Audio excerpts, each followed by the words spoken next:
Podcast, Shreveport, Louisiana. Hey, man. Air It Out Podcast. Check it out, my nigga. Audio, check it out. Fuck with them. Right, fuck with me. Yo, what's up? This is your main man, Slink Johnson, tapping in with you one time for the one time. And right now, you watching the Air It Out Podcast, man.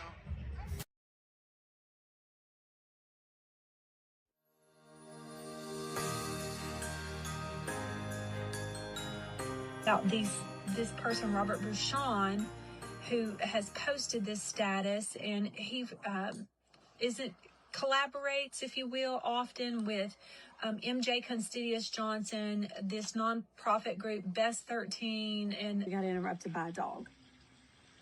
So something about this one case caught my eye, and I went digging. And I looked at police reports and read those, and I was just kind of, the case is kind of interesting. For gift cards or different things if you vote early. And I have something to say about that. And I think it should appall everybody that churches are doing this, or that anybody's doing it, because to me it's like buying votes, because their taglines are "Let's make history" and things like that. And y'all know what they're talking about. One of the things that I think helped us most was after the primary, we jumped on the call, Zoom call, about 20 or so people. MJ jumped on, Robert, Shalette, several people that was just concerned about our turnout. Sure. Robert Bouchon was going to be on the show. That's right. And he told me, he said, Alvin, he said, let me tell you what I want you to do. I said, what's that? He said, I want you to thank Robert Bouchon. And I want you to thank Marcus Johnson of Best 13. He said that day you put Robert on the report. You know, it was Robert, Marcus, Quentin Alt. Oh, yeah. There was so many of those young men and ladies that we're so proud of. And we couldn't have done it without their help. Sweet Pac Man. My boy always eating. Hey, playing okay.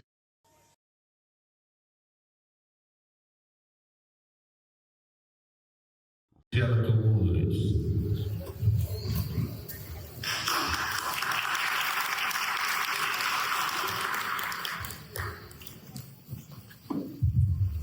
hello.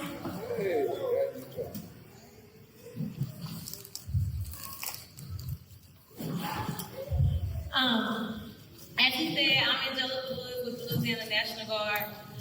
When Shanice asked me to come out and talk today, it was definitely an honor. I once sat in these same seats listening to somebody talk to me, tell me their story. It was an ad going around on Facebook, and on the ad it talked about, some of the things that I had to overcome to be here today. So I just wanted a chance to take a few minutes to tell my story. I grew up right here in Farmerville on Smith Street. Me and my brothers.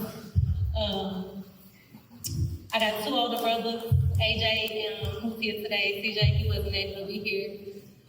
At the age of 7, right here in Farmerville, we watched a trailer burn to the ground with my mother. We barely escaped. So that was kind of the start of where our lives started to get rocky. I always tell people I feel like my grandmother must have made $1 million because I never saw her work, but we never went without anything.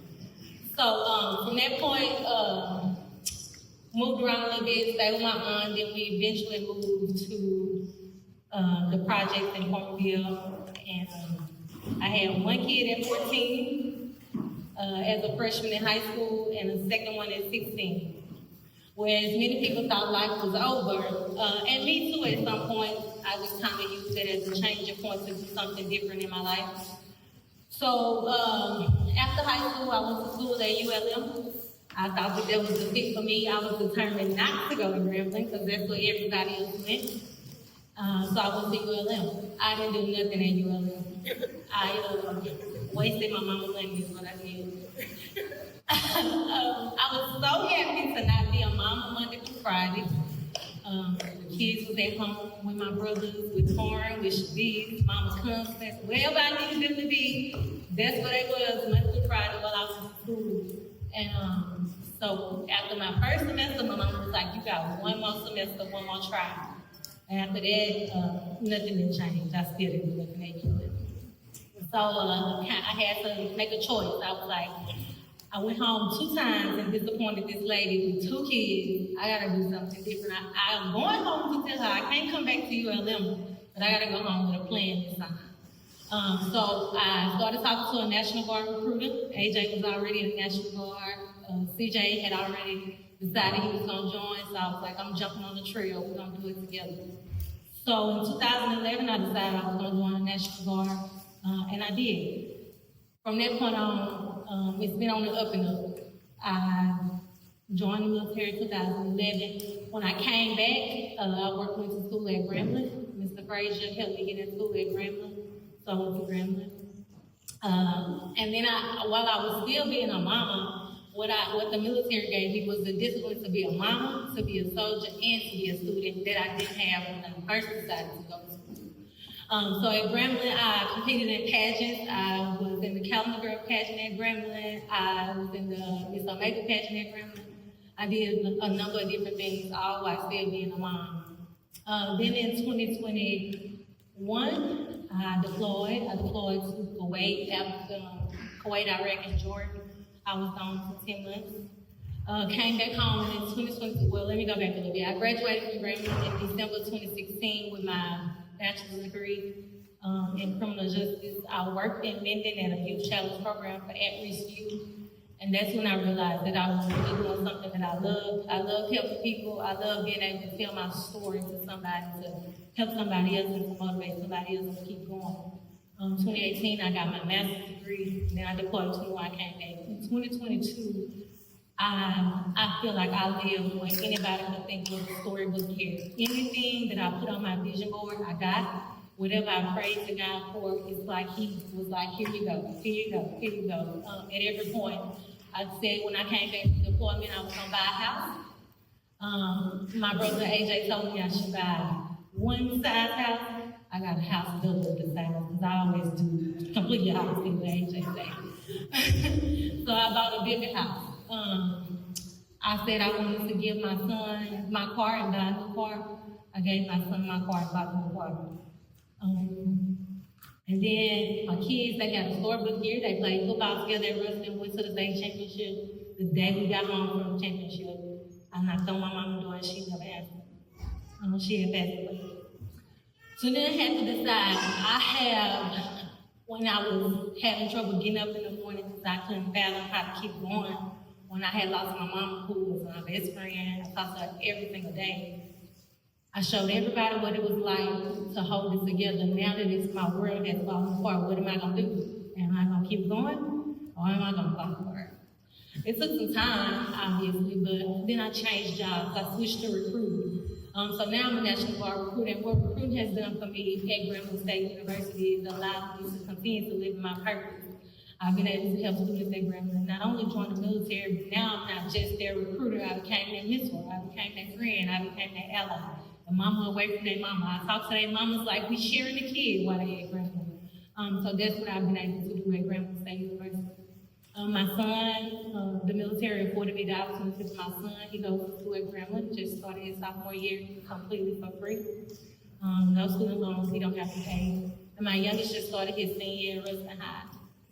So while some people might look at my story and like, sometimes when I tell people like, oh, my oldest son's 18, I can see him doing the math. And I just say 14 to 16, I have 16. So some people might think that I should have gave up, and it's people right here in Farmerville who had kids at 14, 15, 16, just like me, and they chose another route. But I choose to continue to tell my story to motivate people that you can do it too. You can get up, you can keep going, you don't have to be stuck here.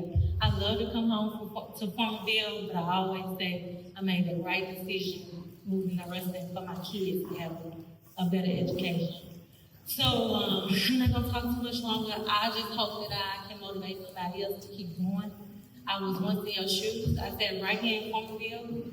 I made some of the same mistakes everybody else made. I just chose to do something a little different, to live a different life. Thank y'all.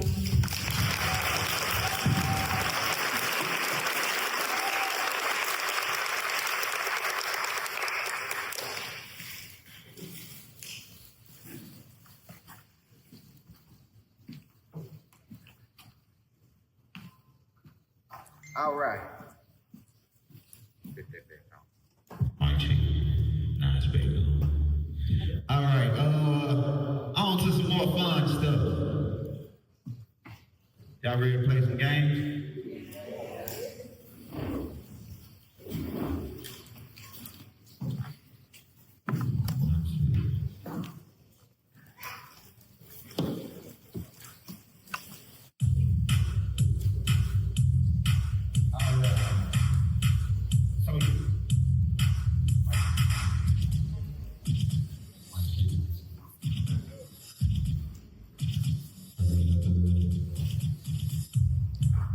All right. So look, this is what we're gonna do. We're gonna do a little Louisiana trivia.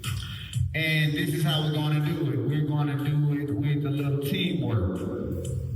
So, if I call on a quote-unquote younger person, and you get the answer wrong, you will be able to have a lifeline. But that lifeline has to be an elder. Now, if I call on an elder and you get the answer wrong, you can get a lifeline. But that lifeline has to be in their youth. So, we're going to start with some team building here. Let's get it started. How many people in here consider themselves smart? Only one, two. Okay. Y'all almost shot me. You can have some type of confidence. You gotta believe in you first, right? All right, let's get this game started. This show on the road.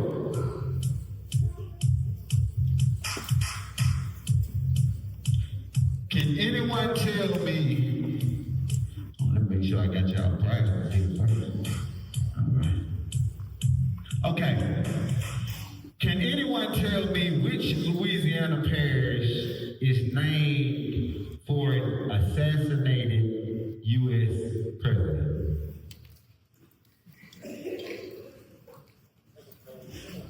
Y'all make it right there. Yes, please. Lincoln Parish, that's correct.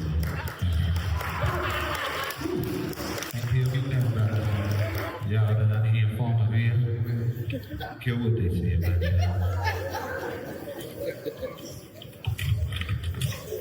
I got to get sleep.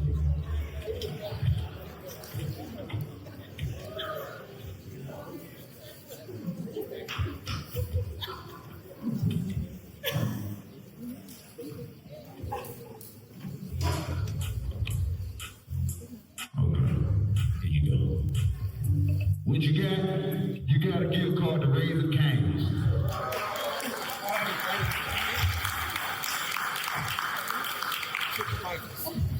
All right.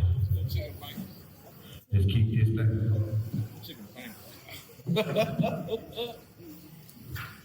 Does anybody know? And y'all put them phones down, because you ain't slick. What is the oldest city in Louisiana? I ain't hear you. Baton Rouge, you say? Bill Platt. Call on the elder. Call on the elder.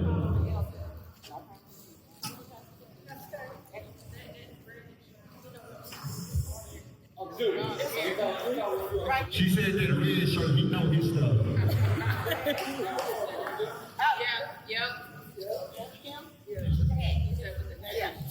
Next, that's right.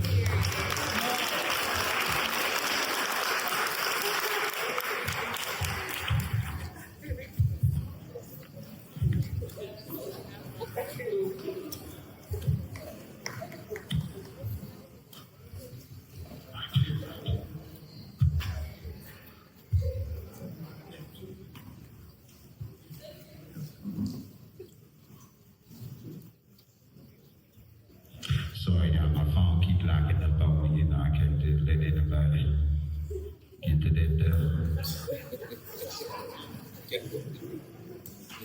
All right. Does anybody know who donated the land for the town and courthouse of Farmerville? Hometown trivia.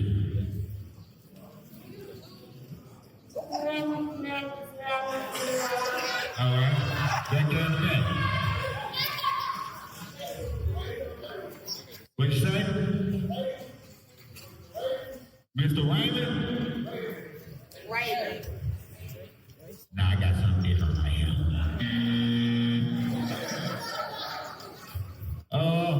You want to call on the lifeline? Any young person want to help?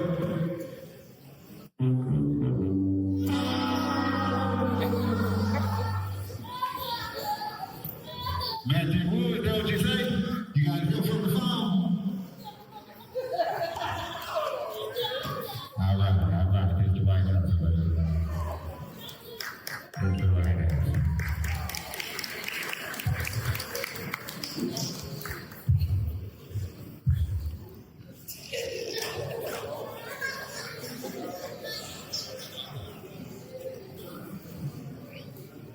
All right. I hate to assume, but I know a lot of us probably can't swim. Y'all can swim? Who can swim? Who out here can swim? Oh, that is neat. That's the question.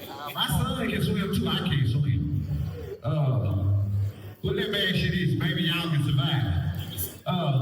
What is the largest man-made lake in North Louisiana?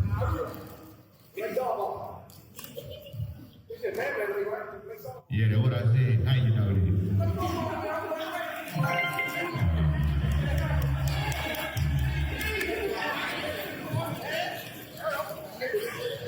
I see. We put on shorts for y'all today, right? I know this. All right. Last one for this go round. What year did Louisiana become a state?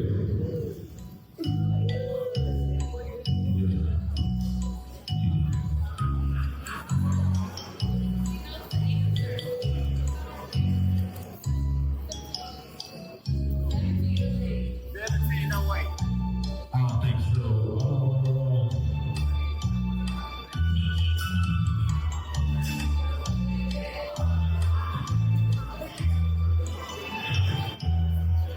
Any other want to help?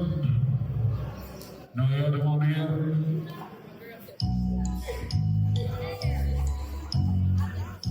What you got? 1954. Who before that? What you got? 1897. What you got? What you got? 1912? What you do? You know history.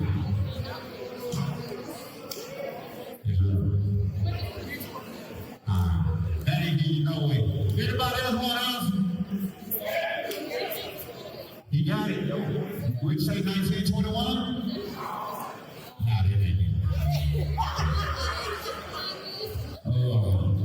Let me go with you. What you got?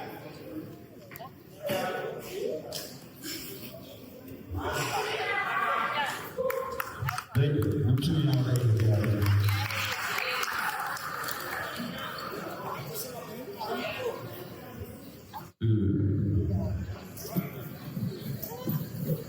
I'm gonna come bring you your car later. I don't want to walk this home. This is what we have to wait.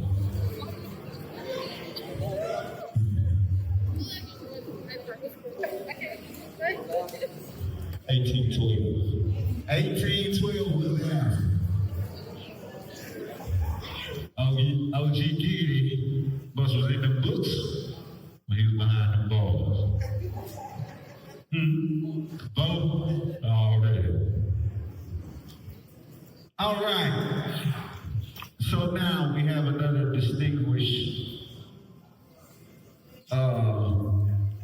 veteran, Pastor Lieutenant Don Taylor.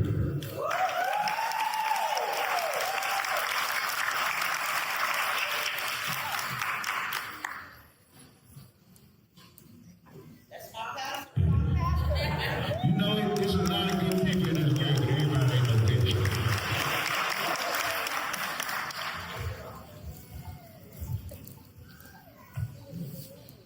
First of all, I thank God for this opportunity to be here. And let's give the sponsor a hand for putting on this still reaching the caring for the community. I'm so thankful, so blessed to have a church family, New Hope in the house, my wife. Blessed to have a co-worker, Sergeant Griffin, with me. Amen. I come with over 33 years of experience in law enforcement correction, mainly corrections. I work for the Texas Department of Corrections. Then I relocated back to Louisiana and went to Morehouse. Been there over 19 years. I want to ask your neighbor a question. Neighbor, y'all scared to say neighbor? What's really going on? What's really going on in our communities? What's going on with our young people? What's going on? What has really happened to our communities? I remember growing up that our neighborhood was a village. It was a safe haven for the people in the neighborhood. But times has changed. Now we live in a day and time where our seniors who have worked hard, who have put in long hours to try to have a good life, trying to enjoy their life, but afraid to walk outside, afraid to simply porch in the morning to drink coffee, afraid in the evening time to enjoy the sunset because of our young people is terrorizing our communities. There's a problem. We can stick our head in the sand and like we don't see if there's a problem. Not just in Farmerville, but across the country, in Morehouse Parish. Our young people is taking over our cities. We're living in a day and time where they have a pipeline from the schoolhouse to the jailhouse. When we do intakes, when we interview young people who get incarcerated, majority of them only make it to the 6th or 8th grade. And what's the problem? We live in a day and time where parents are giving their kids stuff instead of Christ. We want to give our kids, people are saying, I want my kids to live better, to do better than what I have. But in reality, what I call, we are creating monsters in our own home. And once they're not able to receive it from the parents, get what? They get it any means necessary. When they see it and they want it, they take it. We live in a day and time where parents want to be their kids' best friends. There have to be some authority in the home. When I was working for the Texas Department of Corrections, I worked in a special unit where they was housed from 16 to 21. The state of Texas wanted to see that they rehabilitate young people. We housed 1,500 inmates from 16 to 21. They had to go to class, they had to take all kinds of special counseling. I dealt with the mafias. I dealt with the Bloods, the Crips. I'm talking about real gangs in Texas. Some of them some of the offenders had killed 3 or 4 people. We had some who have had even killed their own parents. But the state of Texas wants to see could they be rehabilitated. Some faked the program and went through, but 90% of the offenders failed the program. That's reality. When I first came back to Louisiana, I was telling the people in Morehouse, got gangs. They laughed. We don't have no bloods. We don't have. See, you don't have to be labeled a blood of the Crip to be a gang. You can be the South Side. You can be the West Side. Whatever. As long as people are coming together and committing crimes together, that's the gang. And I come to tell you, Farmerville, you have gangs. Parents, you are allowing kids in the summertime to walk in your house with backpacks when school is out, with no books, and you are not asking questions what's in the backpacks. Amen? Kids may up in your house with AR-15s, Glocks, switches, and no one is asking questions. Why? Because no one wants to be responsible. No one wants to be accountable. We are reactive people instead of proactive people. See, then when they get incarcerated, then they want to call my office and talk about Lil Pookie, what Lil Pookie didn't do. Okay. And nobody tells them, don't call my office. Lil Pookie is in here, Lil Pookie gonna be in here till the judge let him out. That's right. That's right. That's the reality. See, and let me help you. Once they get incarcerated, they might not follow rules at your house. They may run your house. But once they get incarcerated in our house, they got to follow the rules. Right? There's no negotiating. We have basically three rules. We ask you, sir, could you please not do that? Second, we tell you, don't do it. Third, non-negotiation. Amen. That's the reality. Our kids are being failed by the parents, by the community. I know this ain't what y'all want to hear. By the parents, by the community, by the schools. Where they don't have an education, where they don't have an outlet. They turn to the streets. We had to take a class when I was in Texas on gang activities.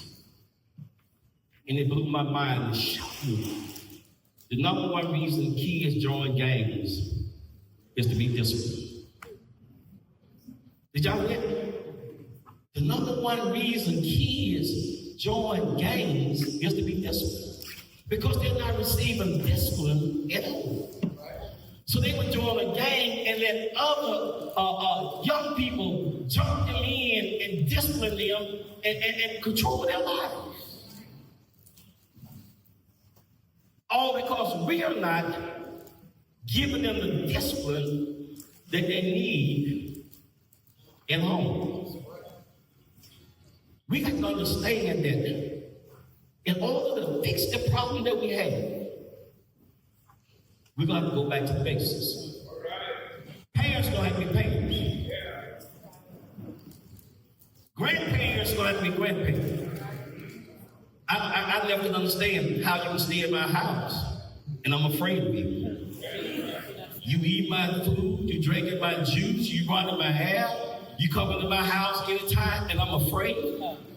My mama had a saying that if you're wrong, you need to be gone. So we're going to go back to the basics of raising our kids. Right now in Morehouse Parish, we have so many offenders, they're sleeping on the floor. And they're coming in younger and young. They're coming in with serious crimes, murder, attempted murder. In the neighborhood, the community is like, well, I don't see nothing. I don't say nothing. Y'all hear me? Y'all talk back to me. I'm one of them like to talk. Where did we come up with this nonsense about snitching? Yeah. Why did we come up with this nonsense in our neighborhood when we see somebody doing something wrong and we don't say nothing about it?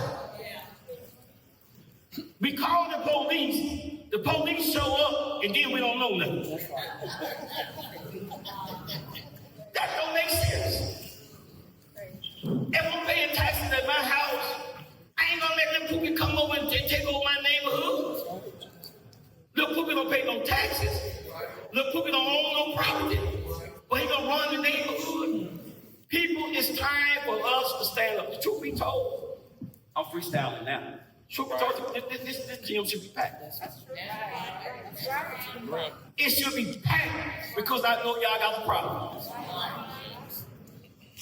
Morehouse and Union connected. I know what's going on in Union. Y'all, they don't go on in Morehouse. We have a problem until we stand up and take our neighborhoods back. Until we be held accountable for our young people, it's gonna get worse. We get mad at the school system, but we'll go to a football game, but won't go to a parents' conference meeting. And then when the principal or someone administrator call about our kids, we defend the kids when the kid is totally wrong. What's wrong with that?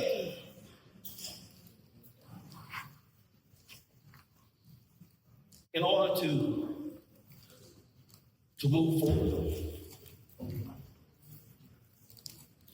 we got to learn how to come together. It's time for the community to come together. It's time for the community to put our differences aside and look at the city as a whole. Wrong is wrong.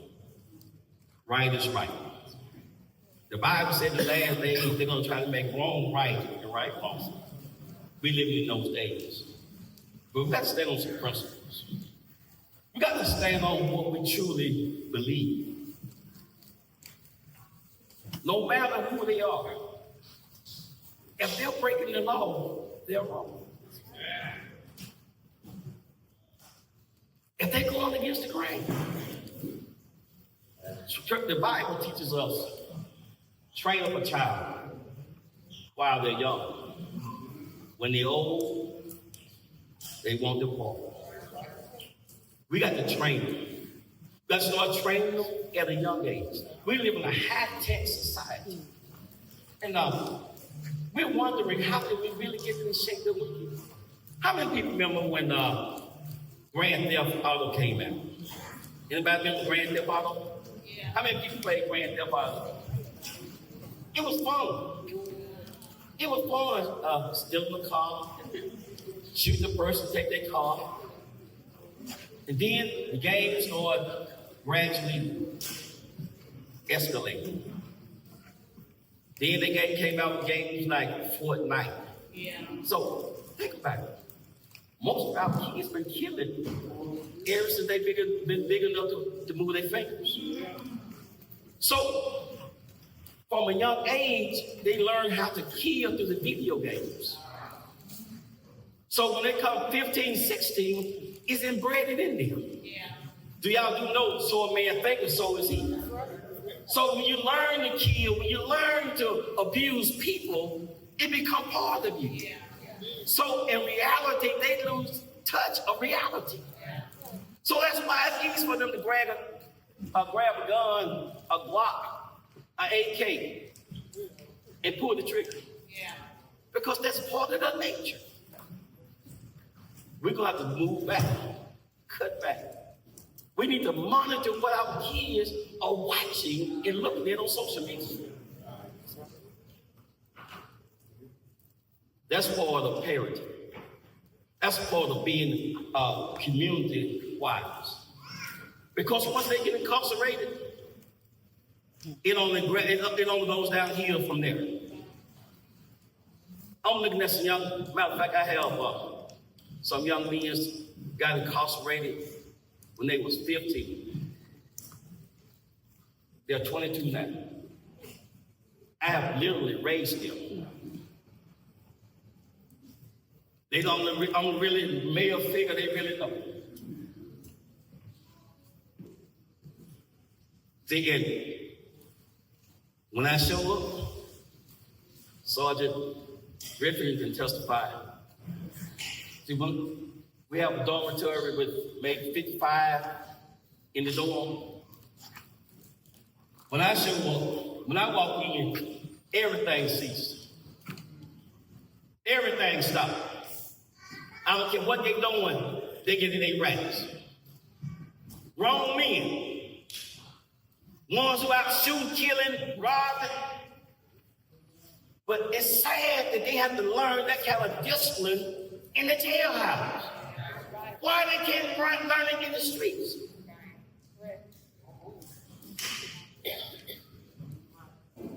So we have to teach them. We have to educate them. We have to train them. We have to instill in them. If they like God, I thank God for our sergeant that spoke earlier. If they like God that much, let's encourage them to go to the military. If they want to play soldiers, cowboys, let's encourage them to go to the military. And stop killing one another. That's the reality that we're dealing with. So I want to leave this with you all. The cause and the effect. The cause because we drop the ball. The cause because they're not giving the proper authority at home, in the community. The cause is because they're going to school and due to their behavior, people pass them through or overlook it. The cause is because they go to school and they decide they don't want to go to school and don't want to make them go to school. The effect is either they end up in prison or the cemetery. That's the cause and that's the effect. But we can do something about it. Programs like this, activities like this is a start, and let's continue to push it, and we can only save one. It makes the world of difference. We can encourage one child to put the gun down and pick up a book. Most people have the mentality that most people in jail are gone. That's far from true. We had one kid have 4 murders up on his belt. He graduated top of his class. Cum laude. Smart kid. But for some reason, he chose to go the opposite way instead of the right way. So let's keep praying, let's keep pushing, let's keep standing, let's keep encouraging, and let's give God a hand clap of praise.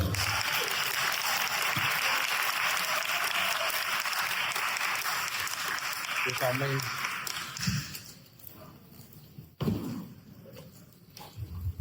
I'm not on program, but I'm so moved by what he said. This is the truth. March 10th, my grandson got killed. 2 weeks before that, I was down in Houston. I was talking to him, trying to go into the military. Yeah, I'm thinking about it. You try to speak to Mike. I got it. Go ahead. Say, yeah, Papa, I'm thinking about it. And he was telling me, good kid, but he was running with the wrong crowd, doing the wrong things. And March 10th, his buddies, his co-partners in crime, lured him over to the house, killed him right there in the front yard. So what he's telling you is true. It's either going to lead to the courthouse or the jailhouse. You're going to either be locked up or buried. And everybody thinks they're immortal. That's not going to happen to them. But I'm here to tell you that it can happen to anybody. He was a good kid. Mother worked, had everything he wanted for. Finished high school, top of his class. But he just got out there and got sucked up in the deep water. And regardless of what we tried to do, he didn't listen. He heard, but he didn't heed. And so now he's no longer here. And it still hurts. I still miss him. And he came up here and visited us, and he left a little note on the refrigerator. Said, really enjoyed my time here. Hope to come back soon. Love you. Parker. And every day I go to the refrigerator, I see that sign. And it gets me. I don't want to take the time because I'm not on program, but I just want you to know that what he's saying is real. This is no joke, young people. And you think it's not going to happen to you, but to the other person, you are the other person. And it can happen to you just as easily.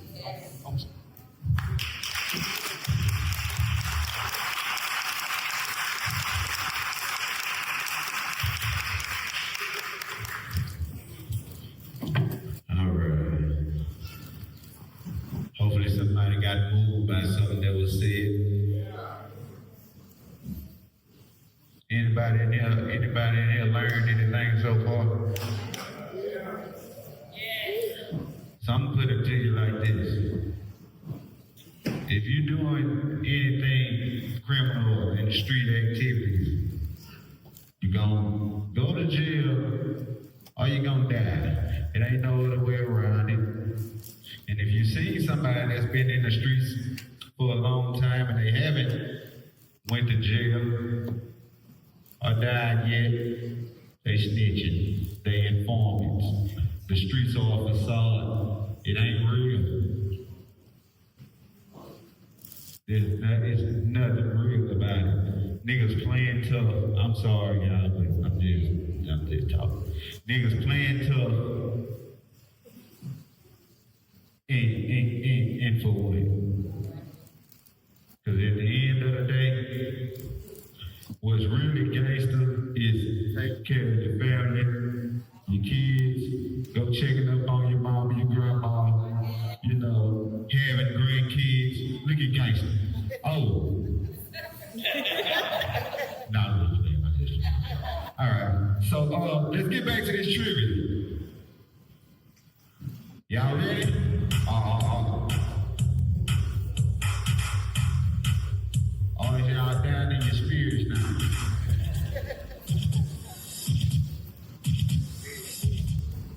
Somebody, let's clap. So give me a clap.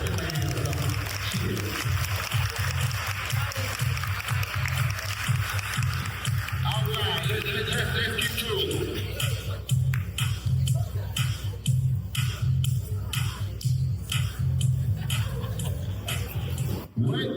Do anybody in here know what is the name of the Louisiana state tree? The first one I seen. What'd you say? You got it. That's right. That's right. Magnolia? Wait, that's a flower. That's not, you said the tree. Yeah, that's the flower, buddy. Yeah, y'all tell me some wrong stuff. Y'all done made me question my answers. I'm told with conviction, too. What you got? Bob Cypress, is that what you said? That sounds about right. Y'all got me up here confused. Goodness.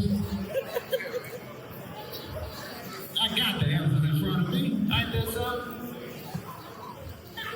Everybody yelling at me. Yeah, the Magnolia! The Magnolia! Oh, my bad. Okay, I apologize.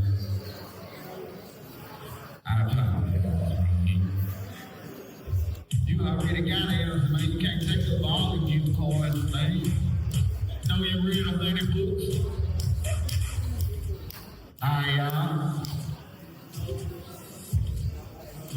Now everybody ought to know this. It seems hard, but it's real easy. Can anybody in here tell me what was the biggest real estate deal in the United States history?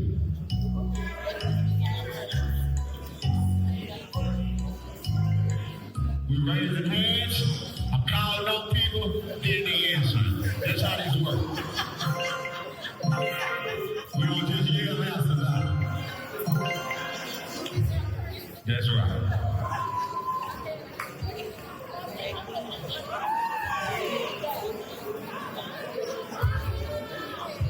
All right.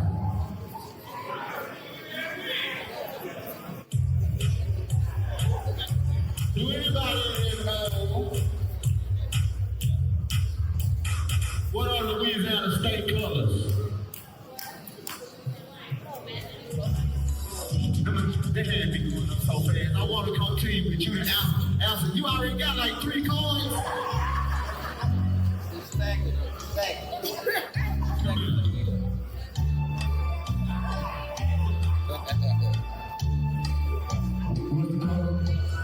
Red and white. Red and white. Not quite.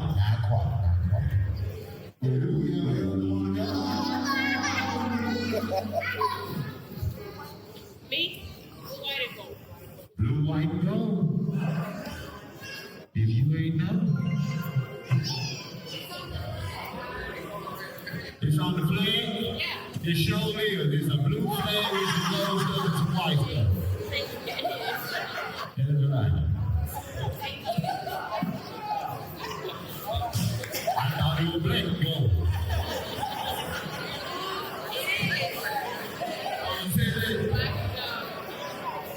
That ain't the flag. It's the flag. Yeah. So, if y'all want to know the state colors, look at the state flag.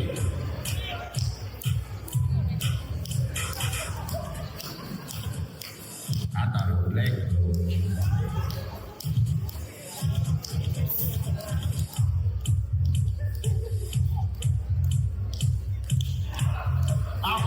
All right, y'all. Now, this is the most important question in the trivia. What Louisiana city served as the state capital in 1863 to 1865 during the Civil War?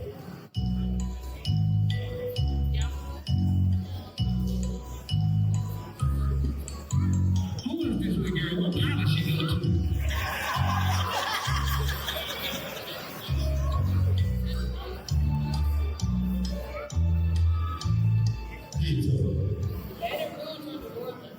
Baton Rouge or New Orleans?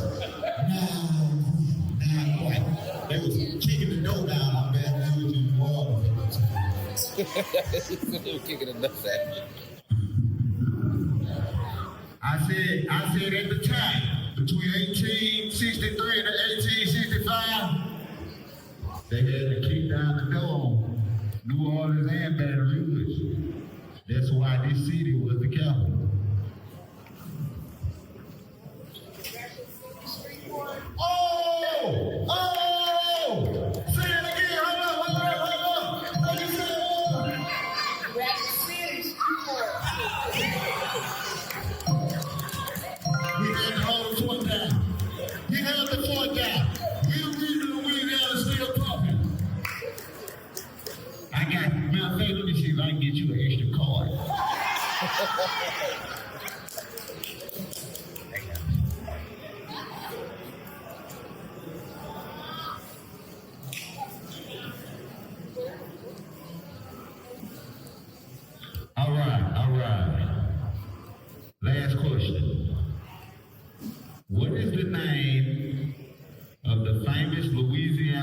explorer who named this state.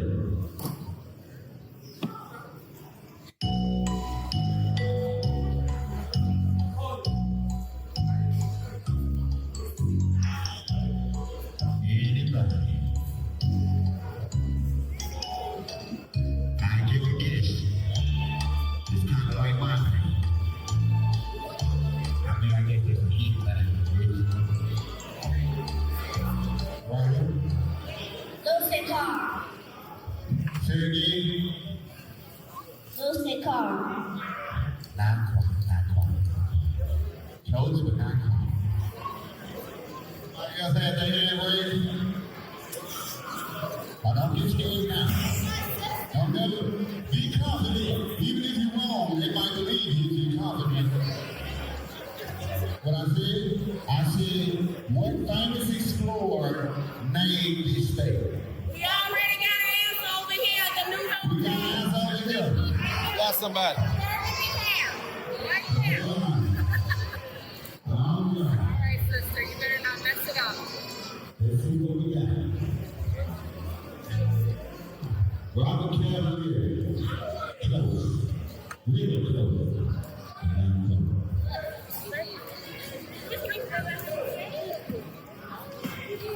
Now you don't have to walk again and forth. I come back over to you guys. Yeah, you got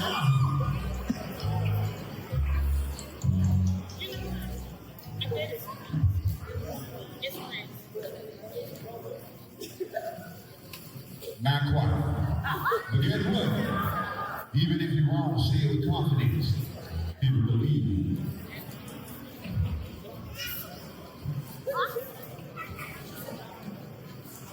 It's wonderful, but it ain't Robert Cavalier.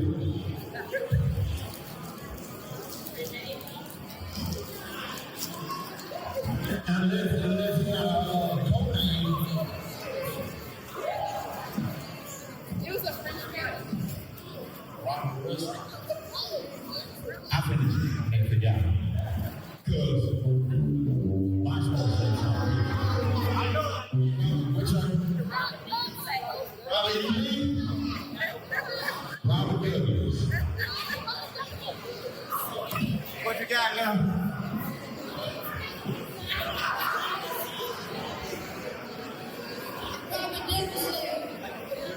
Robert Dickinson. Oh, hold on, you don't know the names.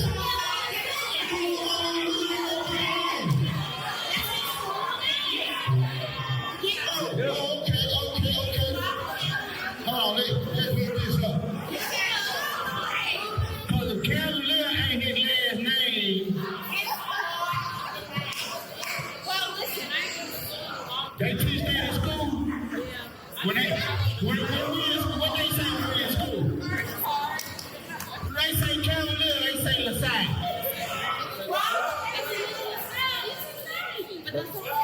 Last name. I want to ask. All right. Last name. So there's Cavalier, y'all. I was wrong, y'all was right. We're gonna get into the baby. Get away. We're gonna get into the baby. Great job. Great job.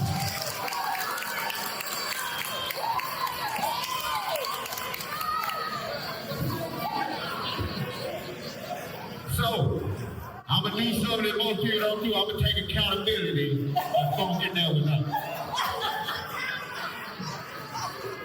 All right, we got next somebody to talk about papers. Like on the floor. On the podium. Sorry. Oh, I'm kind of scared. All right. Now, are you ready? You ready for the main event? All the way from New Orleans, Louisiana. These were two individuals who grew up in New Orleans streets. I'm out, y'all. Sorry, I know this been my bad. First of all, I never thought I would see this. I am very happy to see the sheriff, the chief deputies. He's laughing because we got a point I'm going to show you guys why I say this. I am very happy to see the lieutenant, the pastor that was just up here, because he said something that registered with me when he said how he walk in the room and all the guys get on their beds. So I want all you youngsters to realize this. I'm born and raised in New Orleans. I thought I was one of the toughest of the toughest. I was born Terrance Emmanuel Williams, but the streets know me as Terrance Gangsta Williams. So when he said how he walked in that room and everybody get on their bed, I was one of those people that did that. On the streets, I thought I ran the streets. Or I went to jail? Yes, sir. No, sir. Yes, ma'am. No, ma'am. I was 11 years old when I first went to prison, or to jail. I did state time. And in March 6, 1998, I was locked up in the feds while I got a life sentence, life for 20 years. I did 23 years and 10 months. I never thought I would see the streets again. I realized while I was 7 years into my prison sentence, that's when I realized I let my mother down, my family down, when Hurricane Katrina hit, because I wasn't there to protect them. I wasn't there to help them survive. And I just want to share a story with you youngsters out here today, because what the lieutenant said also grabbed my interest too when I see the people with the backpacks now, because I was one of those people that was part of the problem. Now I am part of the solution. I know a lot of the people might be wondering who this guy here that's standing next to me. Well, I want to let you all know something. This man that's standing right here is a man that tried to take my life. Stabbed me in the chest. My lungs collapsed. We were at war. I'm gonna let him introduce himself to you guys, but I know you wondering who is this? It was somebody I hated. I couldn't stand. I'm talking about I literally couldn't stand him. We both, he's still small. Y'all see me about taking his food in jail. But I didn't have to be. We both were the same size. We should dress nice. We the same females. Like I couldn't stand him. I couldn't stand him. But over the years being in prison, I used to see guys joining gangs where, we know the gangs originated in California. So the guys from California would look at the guys from down south as they would call them holsters. You know how the officers have the holsters with their guns? So they would call them holsters because they would let them hold the knives in their cells or let them hold all the contraband, the drugs, whatever. They just didn't care about them. And I was wondering, like, how could you claim a gang that don't really respect you? But a lot of guys used to go there for shelter and wanted comfort. So I used to watch a lot of stuff in prison. And I always thought that I would die in prison. So I would keep fighting. Every time I found something, the law would be on my side. And that one word would deter you. So you got guys in prison that would turn to drugs. You got guys in prison that would turn to all kind of other activities. I'm just gonna say that. But I was one of the ones that wanted to read. I learned how to incorporate business. I learned how to do a lot of things. I went to prison at 23 years old. I came home at 47. So I want you all to know that they will hide you in prison. There are still guys that are in prison to this day that I left behind. Been 30 years. They got guys that's locked up. One was my co-defendant. I broke out of juvenile jail. He went AWOL. He's in Angola right now for a homicide, a murder he didn't commit. Him and my other friend, and the guy who committed the murder was in jail with him. So I've seen all kinds of stuff. But the most important thing that I'm really, really excited about, that I got the chance to meet everybody on this side. Because I'm used to seeing lieutenants, the sheriffs behind the bars. So when they come in, I can see, I can't stand him. Here comes something, I don't like him. Now the man didn't do me nothing. This is profession. This is what he decided to do. But I just couldn't stand the sheriff because guess what? I want to have all the contraband. I want to save my fruits. I want to save my bread. And they come here and throw that away.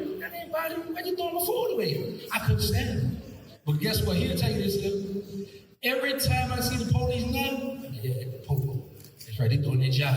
Protect and serve. I love them. I never thought I would stand here and say this. For those who got social media, I'm all over YouTube. I couldn't stand the police. To this day, I love it. I realized that I've done a lot of dirt, I've done a lot of wrongs, a lot. But when I come home, God, because I let God lead the way, He showed me. It was like my family. I'm one of the original Hot Boys. I started the Hot Boys. Not the rappers, Lil Wayne, Juvie, BG, Turk Wayne, the ones that I'm one of the ones that they rap about. Wayne all the way put my name in songs. The NBA young boy, y'all knew him, the youngsters should know who he is. He just put my name in a song recently. So I'm one of those that the rappers just look up to. But then I realized when I come home, a lot of people turned their back on me. Wow. A lot of people was upset with me. Come on, man. I thought I would come home to the Jets, the Rolls Royce, the Bentleys, the Ferraris, all that stuff, but my people was like, no, we ain't rocking with you. So, God showed me, like, you pray. I asked God for two things.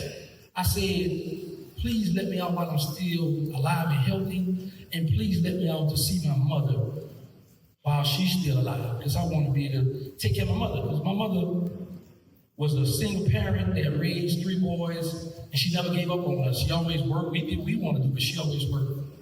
I had to give my mother, how many of y'all know who mother said, if you go to jail, you come in there and step? My mother said that all the time. We go to the store, I just steal so much, she just made me put my hands in my pocket and walk in front of her. We were just talking about this the other day.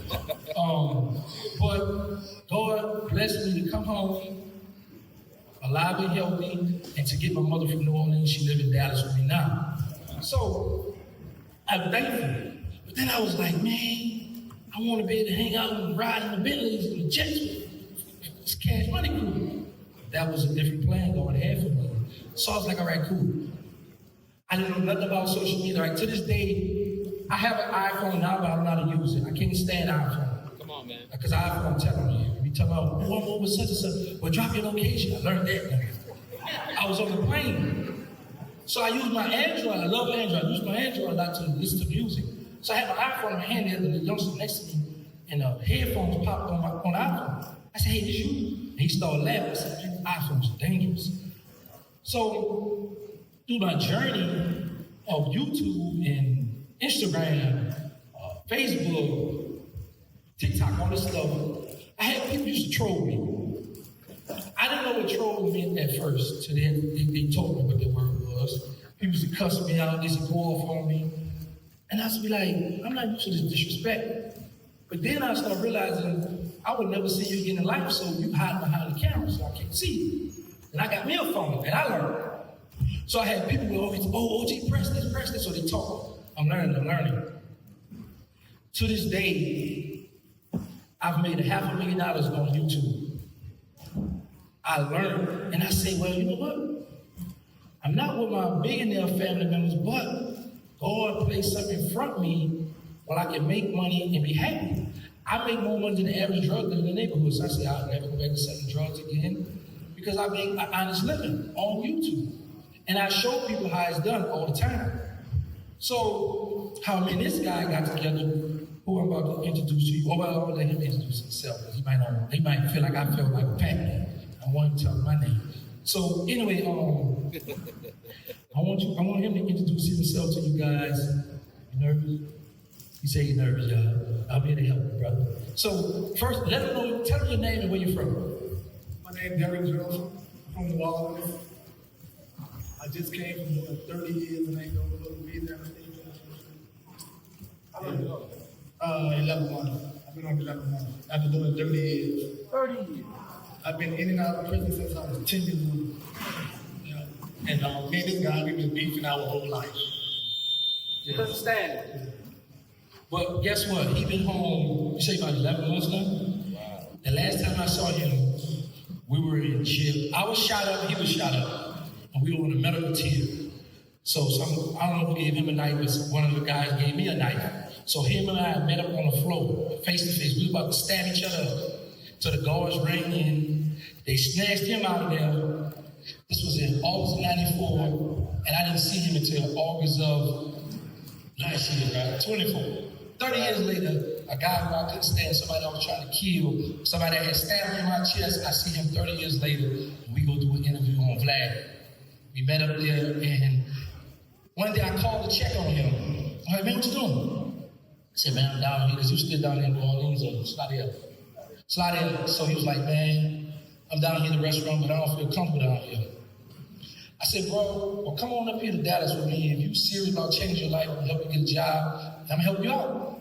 He was like, all right, I'm gonna do it. So I go back to, so I'm thinking he's gonna have a little night bag. So, some people say they want to do something, but they like, I don't like it, go back home. Man, this man had everything he ever owned. He put it in my car. I'm like, man, we doing all this stuff. And how long have you been down on this stuff? He been 3 months now living in Dallas with me. He got a job now, he love his job. But, he got a job. Bring him to work, pick him up. He love his job. So I was like, okay, this is a guy that really want a change. He want to help. So I said, look, bro, now let's go talk to the children. But before I say that, there was another guy that I hated. I couldn't stand out his project that killed my best friend, one of the original Hot Boys. And one day him and I was driving, he was like, man, if me and you able to squash the beef, then you should be able to squash the beef. I was like, I don't know if I'm ready for that one. Because I was right there on the battlefield when he shot my best friend down in cold blood. So I tried to wave it off. Then one day we was riding, I was bringing him to work. I said, man, call Rick up. So he called the guy up. And me and the guy talked, we met. I interviewed him, he interviewed me. We put it on the page for the youngsters. I want to let all the youngsters know that I realized in my travel that it's okay to be a nerd. It's okay to go to school. It's okay to get good grades. It's okay, and most importantly, to respect your parents. Because we all, like them now, y'all here with your mothers, fathers, grandfathers, uncles, cousins. When you run around with them little boys and them little girls getting in trouble, and everybody go to jail, none of y'all have a dime of Chinese money to bone out.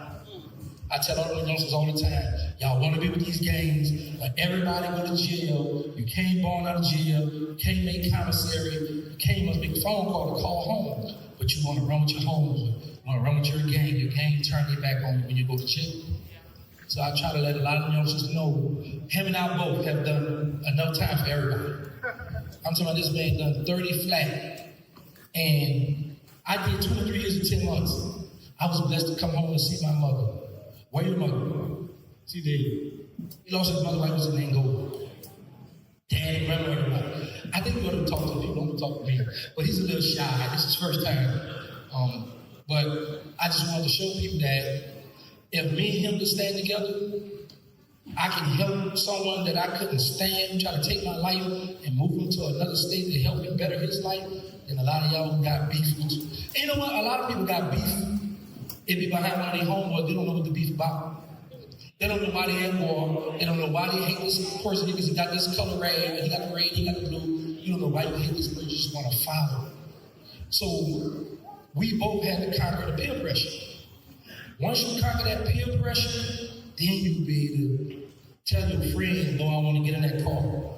Or like the pastor said, no, I don't want to put that backpack on. Because I get nervous when I see the youngsters with the backpack. I be like he said, it's not school time. Why he got this backpack in the summertime? Because I was once with them. We didn't have backpacks. They got the little Dracos then. We had the AK-47, we had the big guns. So when I see these little youngsters now, and I was, like I said, I thought I was tough. When I see these youngsters, I get scared. I'm like, man, I heard they got the switches now. We didn't have switches coming up. But I've been shot several times. Bullet come out of my chest, I had a colostomy bag on, urine bag on. I've been shot 3 different times, actually. 91, 94, 96. 3 different occasions I've been shot up. He been shot up. I'm laughing, we laugh all the time because he got shot in the testicle. He shot his testicle. So it's like, we out here living this life. We be thinking we just tough, we think nobody not gonna touch us. And each time I was shot, it was in my project. I thought nobody had the heart to come to the McWay project to shoot me. Each time I got shot, it was in the McWay project or right outside the project. Every time. So I was like, man. I realized, because I thought I was tough. We had to think, you tough, I'm tough, we gonna see the toughest. But I realized there's always somebody better than you. There's always somebody that's better than you. And I had to learn that the hard way. But now I got it. And I have a son. Well, I have 11 children. I got a 1-year-old now, 2 since I've been home. That's right. I mean, 1-year-old. So, that's right. One of my youngest sons, he's in federal prison now. Well, he's down in the parish now. He just went to trial and got found guilty. So him and I, we have another guy we brought us. He's back in the back pad. That's our body, but our security back in the back. Happy you can make it with him. So anyway, we sat through the whole trial. But the thing that really shocked me was, I remember my mother being in that same courtroom, and I was on that side when I got a life sentence, and now I'm in the same courtroom, and my son just got found guilty. And we sat there for 2 weeks straight. We got to meet the marshal, we got to talk to everybody, but it felt good to be on that side, sitting out, coming every morning, going through the medical detective versus coming through the back with the shackles on. They were treated with respect. They showed us a lot of love. We talked with them. And I was like, man, this feels good. I want to stay over here. So I never, ever in life want to go back to prison. Never. I always tell them, if you're doing something wrong, I'm telling them. I promise. Don't tell the people on you now. Don't come around me with that bull crap. I did too much time. I become successful with YouTube. Now I'm doing movies. We're doing a movie November. It's based on my life story, the stuff I went through. So that's gonna be really exciting. But I'm like, I come too far to allow people that still want to be in the street. I don't know if you want to tell you his age, but I'm 50 years old. So I look at like I've done too much time. I'm too old to be going back to jail. I do not want to go to jail no more. So I tell all my friends, tell everybody I'm cool with, if you got something illegal on you, you're not getting in my car. That's number one. I don't care if you smoke marijuana. I don't smoke, I don't drink. You're not getting in my car. And if you get in my car with something, the people ain't gonna have to separate it. Not even come over here. No, I guess he is. I don't want to go to jail. I tell them that all the time. So he know that, and everybody I hate them know that. So they know get yourself together. I'm not going for that bull crap because, like I say, that we both were street guys. We both should get money. We both were drug dealers. We did everything under the sun. Our life stories, public records. Google us, we see a lot of stuff. At 21 years old, I was arrested 22 times. Yes, all my stuff is public records. I've been charged 5 times for homicide. I was sentenced to life in federal prison for 2 homicides. I did not commit. I was never indicted. I was never trial by jury. The judge said by the preponderance of the evidence, I feel you had something to do with these murders, life. And because I didn't want to tell my co-defendants, I was one of the youngest one to be charged with an 848. It's a continuing criminal enterprise. It's a kingpin statute. And because I was the leader of the case, I was given a life sentence of 20 years. My co-defendant went back to court in October 20. The judge reduced his sentence. So I got overturned. I went back to court. I'm like, okay, he's going to give me a number. It's crazy. I was going to get 30 years. I was happy to get 30 years. I went back to the judge and said, I can't justify reducing your sentence, life again. So at that point, I'm like, the judge gave me life twice. Oh, what am I doing now? So I go back. Donald Trump coming off, he passed the First Step Act. I filed. They let me out of jail. I got out. A lot of people was upset. How you got out? What you don't worry about that. Now you been in the home now. You still, I don't buy friendship. It's too expensive. You still there? I'm going to stay with you. And that's how I live my life to this day. Friendship really is too expensive. So that's why I live my life. You want to behave how you doing? Cool. If not, that's what I found that too. Because at this point, I'm too old to be trying to kiss somebody's butt or try to make friends with people. And that's what I just want you youngsters to know. It's okay to be a nerd. Because people always say, oh, y'all ever heard people say, I'm an L7? I mean, I'm a square. You know, like, when you square, you green, you know a little better. That's the people who win it. The L7, the squares, the green people. They free. All the tough guys in jail. And when you go to jail, the tough ones, majority of them change the whole attitude. You'll be a leader out here, you'll be a big dog, or the big homie, all that on the street. But when you go to jail, all that change. There's always somebody else that's the big homie. There's always somebody else that's the big dog. You gotta fall in line. And just like the pastor / lieutenant said, we have a total different respect mode for the authority when we go to jail. Now, don't get it wrong, we'll fuss with them out here. On the street, we might cuss them out, talk back to them. But in prison, yes, sir, no, sir. Yes, ma'am, no, ma'am. But we want to tell our own mothers that. You know, I realized, I was like, man, my mother carried me. That lady didn't abort me. She made sure I had a roof over my head, food in my mouth, clothes on my back. And I, what, huh, yeah? But I tell the officers I don't know. And some officers, this is how the federal rule. I can't speak on state, he can speak on state. Some officers will tell you, shut up and give me a direct order. And I'm in my 40s, they're in their 20s. I'm like, I'm gonna let it be your fault. You're gonna shut up, but you gotta shut up. You're going to that shoot. He'll tell you, go in that shoot. And guess what? When they pack your stuff, all the pictures you had of the girls, all that stuff, your person, that's coming. Hey, Lieutenant, LT, where my stuff at? I don't know. Man, what you mean you don't know? What you gonna do? Because now that goon squad coming, they gonna beat you down.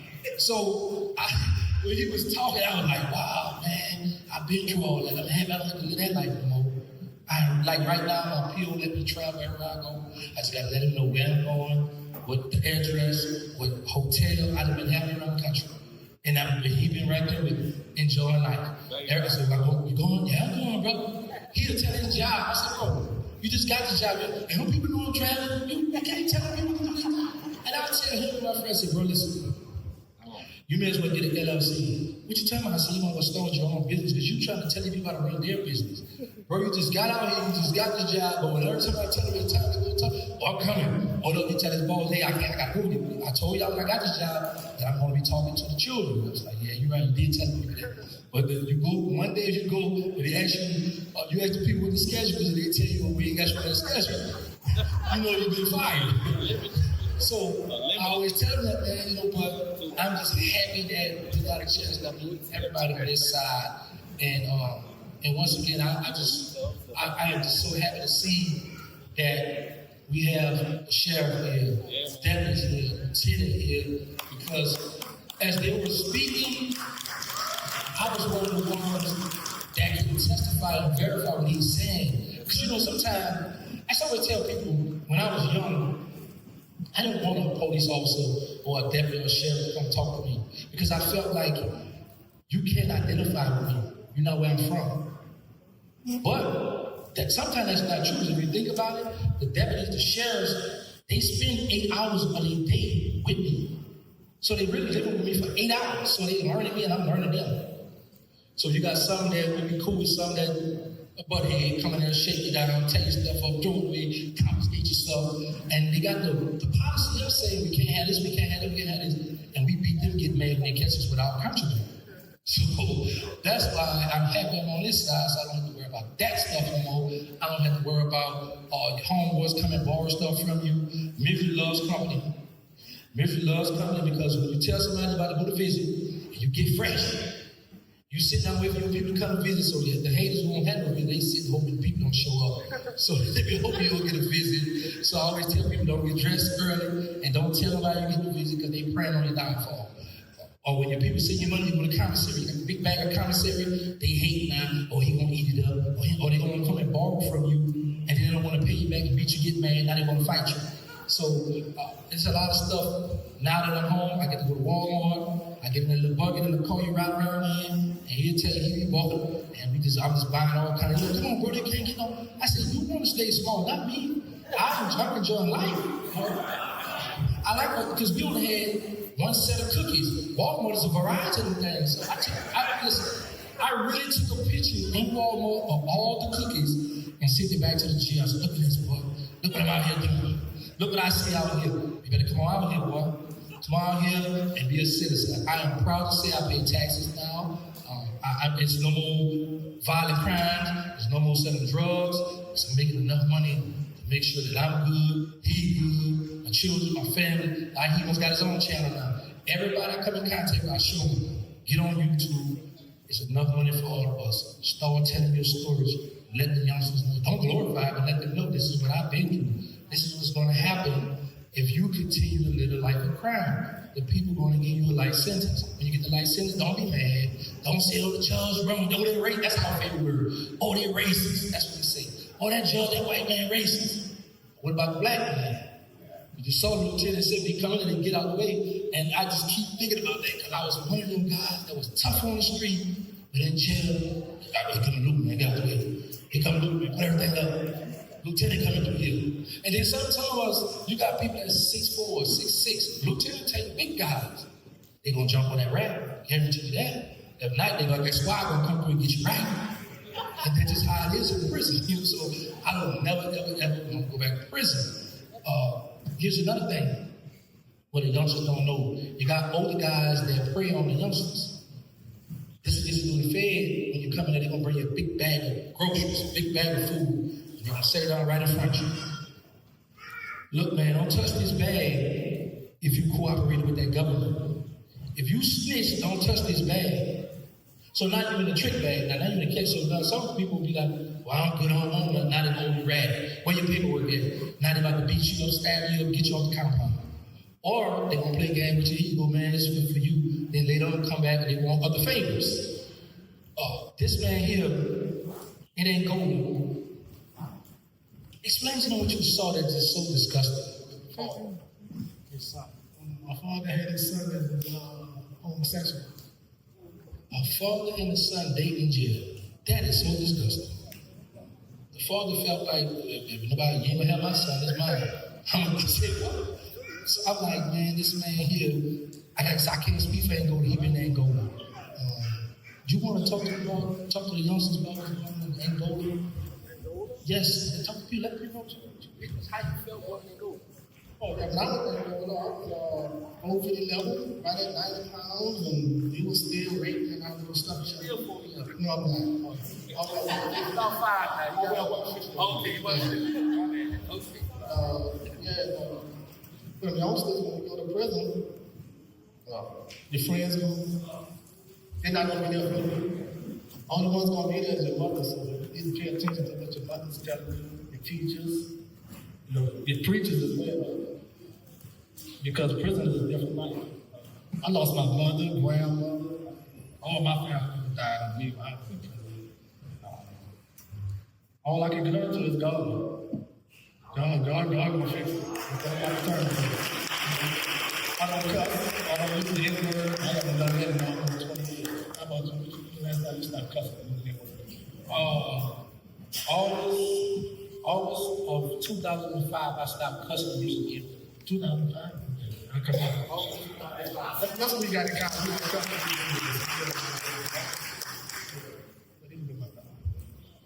But that was short.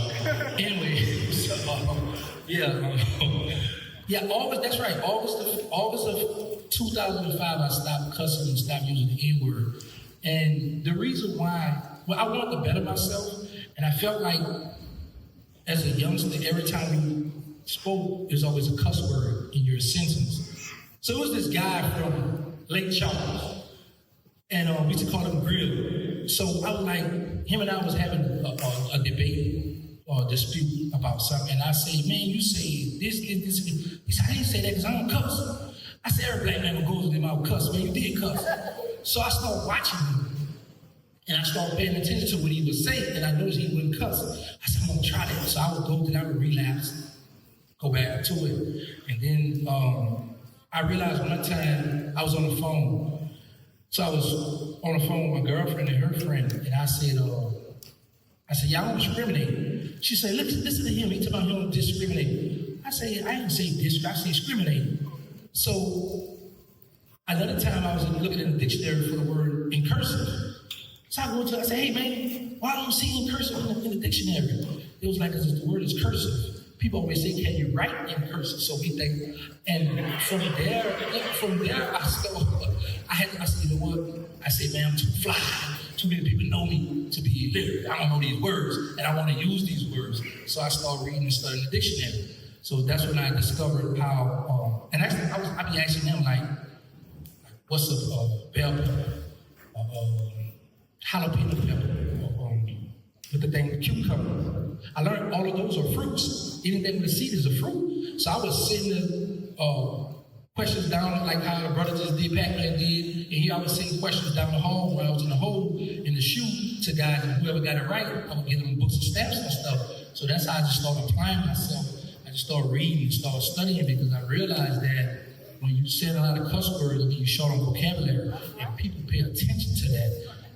And then I used to walk around with the word entrepreneur, conceited. I used to walk around with those words in my wallet because people be like, well, how you spell it? Like, I didn't know how to spell it. So, yeah, I didn't. So, my thing was, I need to get myself together. I need to better myself. And that's what I did in prison. I wanted to better myself. So I was like, if I ever get out of prison, I want to be able to know how to read. I want to know how to go in the, oh, y'all, let me tell y'all something that had me laughing. This was this. So this guy here trying to get a job. Mind you, I don't really know how to work with people. So we trying to fit out on Indeed or something. He was trying to work at Tyson, where I used to work at. So I got the stuff. No. He had to get a certificate for the job where he had now for the beat, something for school. I mean, for something for cooking, right? So I finally got it on the computer. I leave him in the podcast room, I go in my bedroom, so I'm just chilling. So I don't hear no noise, and I said, man, it's quiet. I go to check on him. So now he got his head down on his cell phone. I said, he said, oh, my brother was waiting for the computer. I said, Diesel, because we call him Diesel. I said, Diesel, you got to move the mouse. The computer went to sleep on you. It's not going to talk to you. You got to move it. You know, so he didn't know. So, and I'm just like, man, it's crazy that you got two people in a room trying to work something that you don't know. I don't know what's going on. So a lot of times I call my daughter. My youngest daughter, she was the one that did the logo for the Super Bowl. She hand sewed the logo for the Super Bowl. She's real big in New Orleans. She does that. She's a queen in one of them tribes in New Orleans. But I was so excited to be able to send money home to help my children get an education. She graduated from Tulane University. I have a daughter graduated from Howard University. And, you know, you got some men that go to jail, they get money and be like, oh, I'm exempt now. They tell the baby mom, I can't afford to take care, I got to pay for the lawyer. But in my mind, I was like, I got to make sure my children okay, I got to make sure they get the education. Because even though I was on the street committing a life of crime, I got my GED at Devil Out Community College. I went there 2 semesters, so I was already familiar with getting an education. I just chose the streets. I just thought the streets was better for me. I love the attention. I love the fame, riding the foreign cars, teenage riding Mercedes-Benz, jewelry. I just thought that was more cool for me. It wasn't until that judge said life in 240 months. And you know, in effect, they give you months. They might say, I sentenced you to 480 months. So you might be like, wow. You go back in that bullpen, and you start counting. Say, dog, how much 480? 40 years. What? Say, let me see the judge. Where my lawyer at? It's too late now. It's too late now. So, yeah, because the feds don't give you, they don't say you like, oh, you sentenced to 30 years. You sentenced they sentence you to months. So it's up to you to calculate that when you get an extra lawyer what it is. But, you know, so it was just things that I just was like, I need to learn to better myself. I want to, you know, get my education to better myself. And then when he came along, you got 2 people in the room, we don't know what we're doing. Like, you know, so, and I said it, sometimes I don't want to call my daughters and bother them. I don't want to call my children, hey, how you do this? Because once somebody get on the phone with me and they tell me one thing, then I'm going to have like 100 more questions after that. So eventually they're going to stop answering their phone for me. Because I'm the type of person that I believe if you want to know something, you ask. So I always tell people this, I should do this in prison. I always tell people like this, I always do this, you have to say, see that? See it? I say, man, put your pride to the side and ask. So I've always been one of the ones to put my pride to the side and ask someone for help. That's just always been me. But now that I'm home, sometimes I like to bother people. I don't want nobody to think I'm trying to put my burden on them. So I would read. I learned about Chat GPT. I learned how to Google stuff. That's how I was getting some answers right. I was Googling. I was helping y'all out now. So yeah, I learned to Google. So now it just what we're both are doing now. Like I said, we were part of the problem. We're part of the solution. We go to the schools. We travel. We've been to Milwaukee, Florida, California. We've been traveling on that spiritual. Spiritual is cheap. Yes. So him and I and Pat might be working out. So he's doing some push-up. He might be someone doing push-up. But yeah, we travel. We don't have no problems, and we just enjoying life. And once again, I thank you all for coming out, spending y'all time, because y'all could have been doing anything else. And to the children, please respect and obey your parents. That's very important, because God gave me a second chance to be home with my mother. And let me tell you, so I tell my mom, I said, Mom, you know my mother, in the apartment we live in, her bedroom sits, when I walk in the door, she just be watching. I said, well, I'm gonna bring a woman here, Mom, you. So she wound up moving her bed now so I could move better. But that lady sitting in that bed and she waiting to hear that door open. She turned, yeah, that's me, Mom. So she be excited. I'm happy that I have my mother, because you see this man right here, he just said he lost his mother while he was in prison.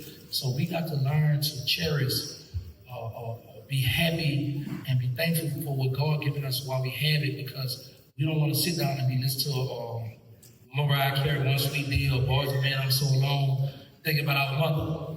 Because when we had our mother here, we disrespect her, cuss them out. Our father, we don't listen to him.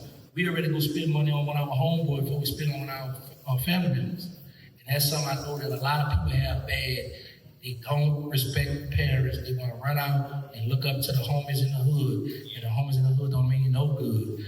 The homies in the hood, when you go to jail, they're going to tell you on your own. Or they might tell you, how did the other homie in jail? Or the homie in jail trying to fend for himself. So, while y'all have y'all freedom, enjoy it. Please stay out of trouble. Trouble is easy to get into. It's free, but it's hard to get out of. Trouble is hard to get out of. This man did 30 years. 30 years in jail. I did 23 years and 10 months. In the phase he did ain't over. And the crazy part about it, when we was living a life of crime, when me and him was beefing, I caught him in a fair. He had his back turned to him, and I snuck him and punched him. And I didn't know he had a knife in him. I thought I had me an easy win. He was little. I said, I got him now. And that boy, they had that knife and stabbed me. And the police said, police got him. You know what the police said? Let him go. They're going to handle him on the streets. I'm fighting for my life. The police told me, let him go. I did want to let him go because I wanted to get him back. But like I said, the last time him and I saw each other, we was about to stab each other. They separated us. 30 years later, we back together. And it's like it never happened. Come on, man.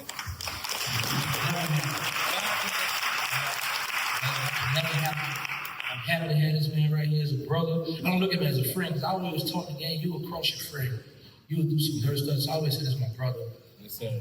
And when I knew that I made the right choice to bring him down, one morning I woke up and I heard some church music. So my mother Christian.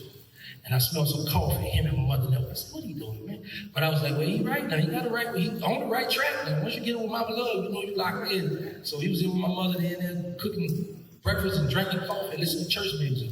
So I was like, yeah, man. And he showed me that he wanted to change his life, because he come right home and got a job. And that's what I always tell him, and I tell everybody else, be patient. Don't rush it. Be patient. It was time he was fill out a job application, they won't call him, man. I see the frustration look on his face. I said, bro, be patient, you're gonna get a job. Texas is fairly friendly, man. You've been gone 30 years, you're gonna know you really a alien to these people. And he wound up giving that job, and he loved his job. I'm telling you, man, love his job. So I'm happy to have him as a brother. I'm happy that he rolled with me. He's somebody that at one time, when I was in the street life, I wouldn't let certain people sit in the back seat, because I didn't trust them. Because I've seen plenty of time people leave out the Magnolia Project in a car, and the one in the back seat come back, the one in the front seat missing. So I'm just happy to say that I'm able to let him ride in the back seat, and I could trust him. It's hard to trust people. You know, so thank y'all for coming out. Thank y'all for listening to us. I hope I didn't bore you guys. I hope you youngsters take heed to what I'm saying, because you got about 50-something years, man? It's about 53 years, 10 months up here. Wow. 53 years, some of y'all wouldn't even born. 53 years and 10 months in here, standing up here right here. So, like I say, trouble's easy to get into, but hard to get out. Hard to get out, man. I had a hard fight, and this man locked up for homicide he committed. They released him because they changed his police report 3 times. It was the police that was on our side that locked him up.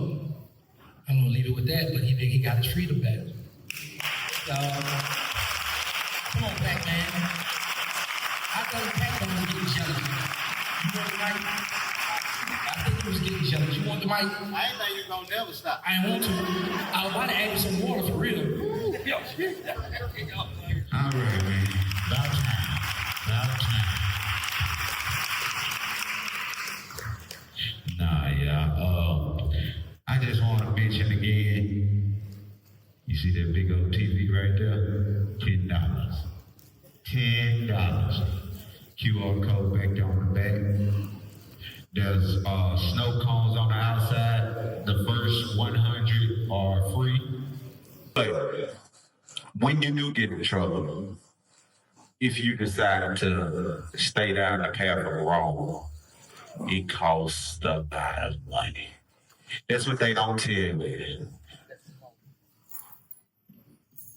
That commercial you guys just heard, I was paid $2,000 to do 4 commercials for the return. I said in the city's here, there's money into YouTube. There's money into being a content creator. If you're using your influence and your voice for the right thing. So, and I'm sorry, I got the copyright. I didn't tell you really. So I'm still matter of fact, the sheriff ain't here. No. I want him in the hole. Put him in the hole. But yeah, so this one thing I want you to look at it. You got Big Beach. I think Big Beach just came home not fairly recently.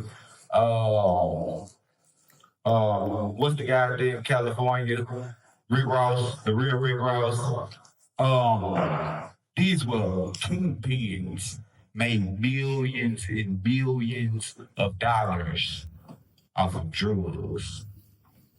They're broke. They came home with nothing. So you may get a little ride out of it, a few years, but it's gonna catch up to you. And usually when it catch up to you, and you come back, it's too much to even to shake back from. So, just gonna do it the right way the first time. Mr. Edward Hill Sr.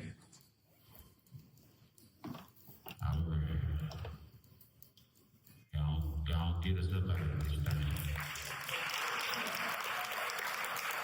thing. And when they finish, y'all, don't block the doorway because I'm trying to get to them snow cones first. Wow. Wasn't that marvelous, everybody?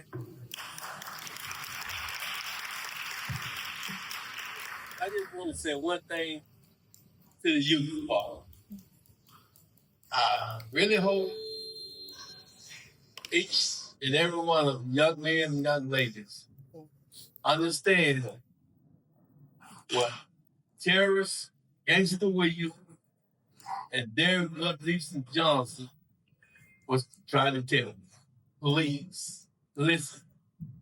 Listen to your parents. Don't be disobedient. Always mind your parents and stuff. I want to thank you, Pac Man. I want to thank you, Sister Woods. I want to thank the DJ and the food committee. I want to thank Reverend Don. Very good. Bob, excellent. And Terrance against the wheel. And Lil Diesel Johnson.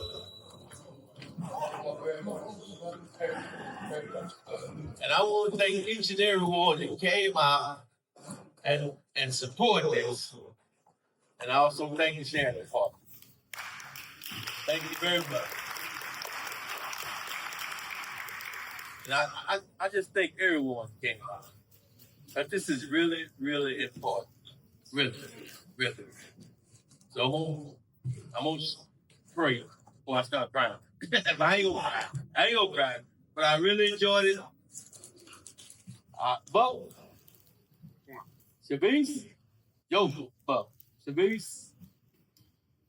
Thank you.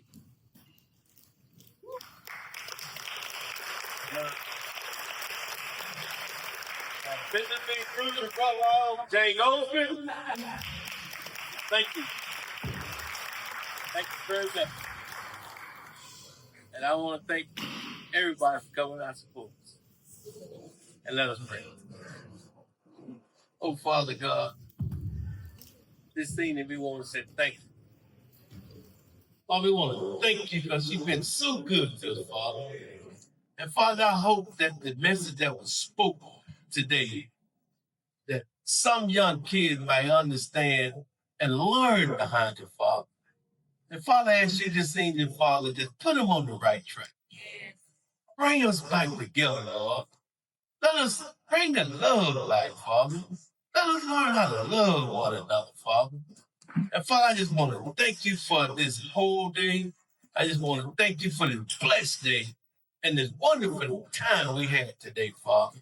And Father, I ask you to just give them the traveling grace, Father, and they leave this place to go back to their destiny, Father, and be with them, Father. In Jesus' name I pray. Amen. Yeah, tap in.